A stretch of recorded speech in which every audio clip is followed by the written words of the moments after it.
এই ভিডিওটা ইতিমধ্যেই সকলেই দেখে ফেলেছো।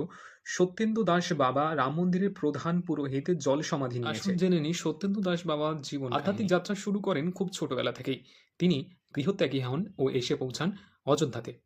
অযোধ্যার হনুমানগড়ি মন্দিরের প্রধান পুরোহিত অভিরাম দাস বাবা তাকে কৃপা করে শিক্ষার জন্য পাঠান বারাণসীতে শিক্ষা অর্জনের জন্য। গুরুকৃপায় সত্যেন্দু দাস শ্রীরামচন্দ্র ও হনুমানজির প্রতি ভক্তি, ভালোবাসা, শ্রদ্ধা অটুট রেখে ব্রহ্মচর্যের পাশাপাশি হিন্দি ও সংস্কৃত ভাষায় দুটি স্নাতক ডিগ্রি অর্জন করেন। নিজেকে ধর্মীয় সেবায় নিয়োজিত করেন। ১৯৮১ সালে রাম মন্দির আন্দোলনে তিনি নিজেকে নিয়োজিত করেন। সেই সময়কাল থেকেই তিনি রাম মন্দিরের প্রধান পুরোহিত পদে নিয়োজিত ছিলেন।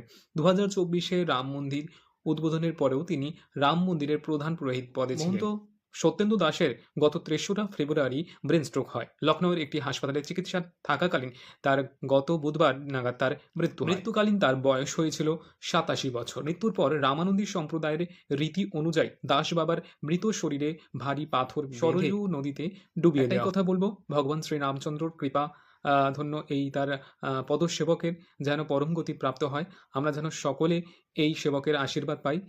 ভিডিও শেষে বলবো, জয় শ্রীরাম, জয় জয় শ্রী রাধে রাধে।